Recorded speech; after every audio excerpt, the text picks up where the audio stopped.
Tesla came out, ARK Invest came out with a price target of, drum roll, Frank, $3,000 in 2025. Yep. Now, I've been dead wrong because if I had a gun to my head, I would have sold Tesla. I've been on the sidelines, but I would have bet against it rather than bet with it, which would have been completely wrong. And I'm putting up the research report now so people can see. I would have gotten whooped. So total disclosure, it's one of those I can sit on the sidelines. But the only, this Cathie Wood from ARK Invest has been spot on. She's taken a lot of heat. Tesla Q, which when you add a Q on it, that shows you that you're in bankruptcy. So that's the big joke on Twitter. A lot of people like to bash Tesla. And a lot of great people out there have really smart arguments. Elon's BS, and I don't care. I don't think you have to act a certain way as a CEO of a company. It doesn't bother me that he tweets a lot. It didn't bother me that Trump tweeted a lot as president. The securities thing pissed me off when he said he was going to take Tesla private at 420 or 450 or whatever it was. That was a big deal to me because that is influential. But everything else I could care less about. However, this Cathie Wood, been spot on. Can't blame her. Give her total credit. The reasoning she comes up, if you're going to buy Tesla because you think it's going up, just keep the cult mentality mindset. I can understand that kind of crazy. You think you're saving the world by using batteries that are dug up in the Congo and ruin the environment and the ground. That's fine. You want to plug your car in, charge mostly by coal, and you're doing better than me. That's fine. I don't care. However, when you start saying that they are going to get into robo-taxis and make billions and billions and billions of dollars within the next few years, when you say that they're getting into the insurance business and they're going to have better margins than huge companies like Progressive, that to me is, that's where I got to call BS and just say, hey, put a huge price target on it, say they're innovative, say it's the new world, and just leave it at that, because the insurance thing and the robo-taxis is killing me. Interrupt me, Frank, and then I have a great point to make. Listen, I love it. I love the facts. I have the report up. That's like your little mini rant, huh? I mean, I know. For me, when it comes to analysts, I give them the benefit of the doubt because so many people doubted Cathie Wood, so many people doubted Tesla. There wasn't a premium put in how much people love Elon Musk.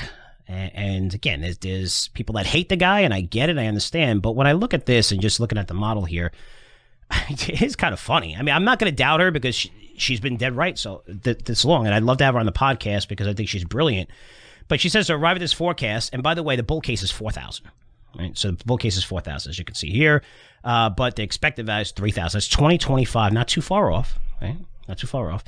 And to arrive at that forecast, they use a special model with 34 inputs, the high and low forecast, incorporating 40,000 possible simulations. How could there be 40,000 possible simulations? I want to see that list of simulations, first of all. Give me a break. Like 40,000 simulations. Which simulations carry more weight than the others? I'd love to see that full algorithm, that full entire model. But to say 40,000 different simulations, right? And you're looking at it and taking the average, whatever you're doing. But just, I'm a model guy and I see this stuff and it's just funny. You're right. The insurance business, they're talking about autonomous driving, level 5, and it's pretty crazy. Doesn't mean the stock can't go up, because at the end of the day, it's where the stock goes, right? Because absolutely, you can be wrong. And Morgan Stanley said the same thing. Yep. This is 3 years ago. I tore them apart, and their price target turned out to be super conservative, even though it was about over 3 years, and it was going to quadruple, and it turned out to be conservative. But they said they're going to take over the whole rental car industry, all Teslas, they're going to be self-driving by now, all this stuff, and it didn't come true. But it doesn't matter because it's all about the stock price, right? Yep. So I'm not saying her thesis may work out, may not work out, but, I just don't see where is she factoring in the competition? Where is she factoring all the credits that they're going to lose for these electric vehicles? There's massive competition of really, really nice cars coming out with Ford, GM, their technology. They've been so far behind, but they're finally starting to get their cars out. You're looking at all this where Tesla is one of the negatives is, it's amazing what Elon Musk has done, right? I mean, he couldn't sell it out of any just like Ford, and they sell car dealerships. They didn't allow that. So, if you want to get, that's the biggest thing when with Tesla, where you want to get your car fixed, it's difficult. It's difficult to get it fixed, where these other places are going to have thousands of places within a couple miles of your house to be fixed. So, you have to factor in a lot by 2025. Every single 100% of all the auto companies, which now have very, very strong balance sheets and have shored up their cash positions and pushed out their debt and are doing well now, they're all getting into electric vehicles. All this is going to launch in the next 2-3 years. So listen, I'm not saying that's not going to come out to that, but I do give it the benefit of the doubt. But it is worth mentioning, $3,000 price target, right? One last thing here. So anybody that's listening in the industry of autonomous driving, self-driving, and the technology, I know it's hard to write in, so maybe I ought to talk Frank into trying to give away a free subscription to something if you send us something good. But everything that we're out there reading, there's a lot of back and forth, and I'm not going to go on this back. I don't hate anybody. I don't hate Elon Musk. But it's not hard to find out that the way they sell their self-driving as level 5, which is the big top dog, no hands, no fear, just get in and go. Now, this is cool because NBC News has a headline that a driverless Tesla will travel from LA to New York City, says Elon Musk. Okay? They're at level 2 right now out of 5. What do we need for level 5? We need everything to be connected. We need 5G up and running because you cannot afford to have delays in sensors when you have people walking across sidewalks and you could kill them.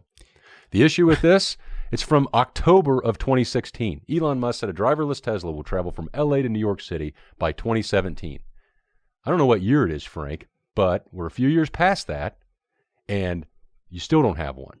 So maybe that can happen in the next 4 years, but counting, this company is not one that produces results as much as it does paint pictures. And as long as they keep doing that, and as long as we're in the environment we are, it probably will get to that. But I doubt it's because their insurance is bringing in $20 billion a year, and I doubt it's because the robo-taxis are everywhere. And for those that think that we will live in a total autonomous level 5, that's what it's called, right? Level 5 total, where you just get back seats, going to drive you, go wherever you want, and you know, every single car on the road. Remember, in order for that to happen, there's technologies. I've studied this numerous times. This has been the biggest topic in the last 6-7 years at the Consumer Electronics Show.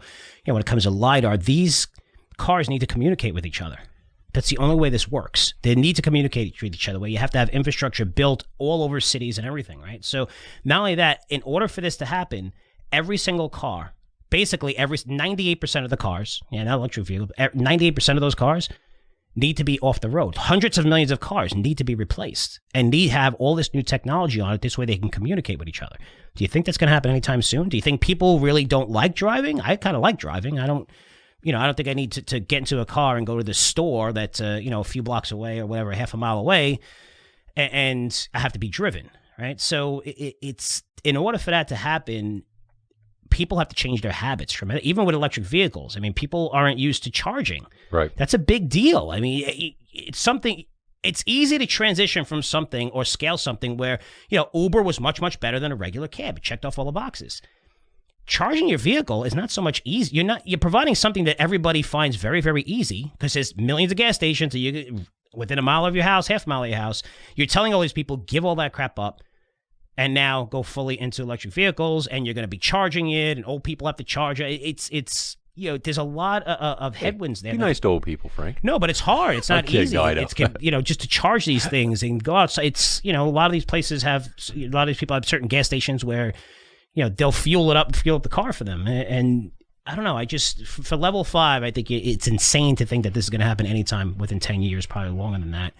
And electric vehicles as well. Everyone's getting into it, but still, it's a trend that I'll be surprised if we do hit that target price on Tesla. You need a bull market, a super bull market for that to happen. That matters tremendously when you have an outlook that far out. But let's see. Got to give it the benefit of the doubt, and really good stuff to talk about. So I don't know if we had anything else on the agenda, have we? No, we're probably out of time for today, but we will. Let's tease this. Next week, we'll go over more detail about the Goldman Sachs and the infrastructure plan coming, because a lot of these green... Now, it sounds like I'm bashing green energy and battery and all that. We're not. We're going to make money off of this trend because we know what's coming down the pike. We'll break down a little bit more of the infrastructure bill, and it's no coincidence, Frank, that we're expecting an infrastructure bill between $3 and $4 trillion come around September, I think, is when a couple of the big banks, I think Goldman was thinking about September-ish, all that. I'm not sure what JP Morgan said yet, if they have said anything, but it's not a coincidence. Goldman Sachs upgraded Sunrun today. They're in the residential solar battery storage or energy storage space. RUN, R-U-N, is the symbol. They downgraded SunPower, which is interesting, after it fell tremendously. So keep looking for upgrades and downgrades in that section. Bloom Energy is another one that's really good. It's been on my radar for a long time. It's pulled back. So this infrastructure bill is coming. There's going to be a lot of beneficiaries, and we want to position that in both CRA and CVO going forward. I like that. Throwing out some names at the end, Dale. Pretty cool. Well, you got to try to give them value.